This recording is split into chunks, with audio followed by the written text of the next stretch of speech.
So guys, yes, Bola Ahmed Tinubu has been sworn in. No doubt, yeah, we acknowledge him as the president of Nigeria for the moment while we wait for the court to do the needful. So guys, the president, Bola Ahmed Tinubu, removed subsidy during his inaugural speech. So many people have criticized that move, that he's not supposed to have done that while delivering his inaugural speech. It would have rather been a gradual process. And do you know that immediately he announced that decision, the oil marketers went ahead to start hoarding petroleum products? That has plunged Nigerians into more hardship. Could that be seen as his first presidential blunder? Take a look. Trailing the inauguration of the 16th president of Nigeria, Bola Ahmed Tinubu, and Vice President Kashim Shettima yesterday at the Eagle Square in Abuja. Tinubu took the oath of office after he was declared president by Justice Kayode Ariwola, taking over from former President Muhammadu Buhari, who spent 8 years in power, leaving behind a track record of successes as well as shortcomings. Tinubu, during his inaugural speech, highlighted a couple of changes that Nigerians should expect to see in the coming weeks. But the one that caught the attention of many Nigerians was the removal of fuel subsidy. Well, after his speech, many fuel stations across the country shut down operations, resulting in long queues. Let's take some reactions. This is from Michael, who wrote, "Fuel subsidy removal has not come into effect officially. Tinubu just made the announcement that it will be removed. But fueling stations have stopped selling fuel. They are hoarding their remaining stock so they can sell at the new rate of 500 naira or above. Nigerians greed." Well, Poja wrote, "Filling stations have already changed their meters and some have stopped selling with just an announcement without effect yet. The fuel they bought at regular price is now being sold at a higher rate. This is not about Tinubu. Greed has eaten deep into our balls as Nigerians." I mean, this is the story out there.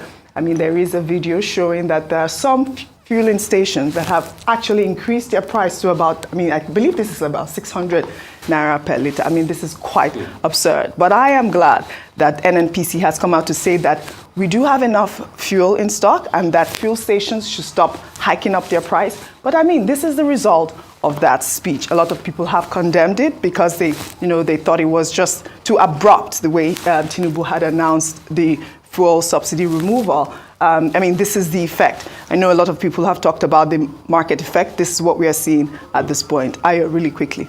Yeah, very quickly. So when you look at his speech or his statement, a number of people's eyes had been on the president, the incoming government, as to whether they would bite the bullet and remove subsidy. So that was a good thing to say. However, the way in which and the manner in which he said it perhaps was what the issue is, or what the issue is, because there's no doubt IMF has said it, World Bank has said it, many economic analysts have said it, that we need to remove subsidy and divert that fund to other developmental projects or infrastructure in the country. But the fact that he said it, there was a ripple effect from that, which is negative, especially for Nigerians. To be fair, Oji, the night before the inauguration, there were already small queues because marketers perhaps had anticipated that this would be part of his inaugural speech. By the morning of Monday, this queues had become a bit longer. But when the speech was done, the queues elongated, and then now beyond the queues on the road, I hear that price of transport costs has gone up to 2 or 3 times the usual cost. Reports right now coming to me says that some people from Ajah to Lekki, they're paying 1,000 naira where it was 300 naira. So you can already begin to see the effect of that. So good policy, but not well delivered. Yes. It should have been tactically done, and perhaps some things should have already been put in place. Now let me come to the marketers, because we have to talk about that. So they've announced the fuel subsidy going. How does that immediately impact on the price of fuel, as we see on that pump? Tweet, yes. Why should it go up to 600 naira immediately? Did they buy the new unsubsidized fuel? Why is the cost being passed on to the people? Why are some marketers deliberately hoarding fuel? Because Mele Kyari, as was said in previous fuel scarcity situations, that we have enough supply to go around for at least 1 month. Yes. What is the problem? Why are they hoarding? I hope this would be investigated, and that Nigerians do not become Nigerians' own problem, so that we see that it's not just the government that we point fingers at. Even the people who are marketing the fuels, the people who are selling, ought to also be brought to, be questioned as to why this immediate rise in cost. That is the actual point, Ayo. So, answering your question, there's something called the pass-through effect. Once the president said what he said yesterday, a lot of things happened. In the depots, they heard that message. The interpretation is the price flipped in the depots. And also the cost at which they collect from them for charges of the truck, the price flipped. Probably when a 33,000 liter truck dispenses everything he's got, he has to go and queue up in the depot again. The moment he dispenses all that's in his truck, the dynamics has changed, irrespective of what they had in their tank farms before. So the dynamics change across board, and it's the ripple effect that happens to the marketers. And that's why they react that way. It is also the pass-through effect that happens to the cost of commodities. And that's why I kept on insisting, for you to make decisions, there must be an econometric outlook on the pass-through effects, where you weigh the variables. It's always a case of a cascading domino effect once that happens. So what should be done now? You see, the announcement he made, it would have been different if he even made the announcement that he had a subsidy removal plan. Whatever he's going to do now, he must be able to have a plan of how he's going to navigate this. Because the announcement has caused a ripple. And that's why we advise. Even if it's an economic kitchen cabinet, you should have them working around the clock as we speak today. They're going to do three things. Number one, they're going to diffuse the effect in the media through calculated attempts. So Mr. Dele Alake needs to start work now. The next couple of press releases in the media will be very critical to this issue. So he needs to start his work now. Write those press releases incumbent on the advisory of the economic team. Put up a plan. Show a pathway to your resolution of this. Then try to stabilize market. Then the fourth layer is also input from the NNPC, like they have said that they have enough. But NNPC will always say they have enough in times of crisis, but it doesn't affect the market reality. Yeah, Nigerians are our biggest problem. You need to now set up a crisis scenario, put it out there, sort of like stabilize things, and ensure that going forward, key policy pronouncements like that have a calculated, well thought out plan. I think that's the first place for crisis management. Will that totally manage a crisis?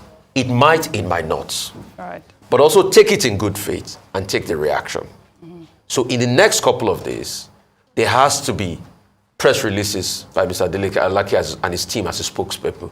What they will say should be dependent on the advice of the economic team. All right. Because they now need to put a plan on ground, and that's what they should keep on pressing. Right. But the overall transition process was a huge success. I mean, I know we all watched the proceedings, and we also, saw some negatives and we saw some positives as well. I thought his inaugural speech was on point. He hit the right notes. But I don't know if you saw some of those videos, if we can pull some up. I believe there was also a journalist that was stopped. Did you see that? Did you investigate? Do you know who that journalist was? I tried to even look at his face to see if he was identified. They haven't said anything yet. Yes, but that video was trending also on social media because he breached security. But you see he was accredited. Yes, he had the badge on. So how could he, what could have happened? Yes. That was a serious security breach. Yes, I mean, and also, people were talking about how he staggered on stage, but I think that's neither here nor there. I thought that, the whole process was well done. Kudos to former President Muhammadu Buhari. Well, let's head over to Kano State now, where the newly elected governor, Abba Kabir Yusuf, on Monday caused a stir on social media after a video surfaced online showing the governor refusing to sit on the official chair used by his predecessor, Abdullahi Ganduje. In the video, the governor was seen opting for an official smaller seat as he prepared to give an address. Rufai, what do you make of this story? Look at people were saying, this man knows how not to, how to protect himself at this point. This was quite The video there, he refused to sit on Ganduje's seat. But you know that there's been a lot of reactions to this story and the fact that Ganduje and the NNPP had issues. Well, in the meantime, supporters of the New Nigeria People's Party booed the Emir of Kano, Abdullahi Aminu Ado Bayero, at the Sani Abacha Stadium during the inauguration ceremony of the new governor. Kano former Governor Abdullahi Ganduje had crowned Bayero the 15th Emir of the state in 2020 after dethroning Lamido Sanusi. The presidential candidate of the New Nigeria's People's Party, Rabiu Kwankwaso, in April had promised that the new governor of the state, Abba Kabir, would revisit the issues. Like I said this morning, he said he doesn't want to sit down there. Yeah. You know, in African... So guys, yes, Bola Ahmed Tinubu has been sworn in. No doubt, yeah, we acknowledge him as the president of Nigeria. For the moment, while we wait for the court to do the needful, we are waiting for our judges to tell us who won this presidential election, who is the actual winner of the 2023 presidential election. Nevertheless, we watch out to see how all these are going to play out. I hope the president of Nigeria at the moment surrounds himself with people that are well knowledgeable when it comes to the economy, so that they don't plunge Nigerians into harder hardship than what we experienced during Buhari's tenure. So guys, let me know what you think about this. Please don't forget to subscribe to my channel, turn on the notification bell. Please give this video a like so that YouTube can recommend it to others. And let me know what you think in the comment section below. Thank you.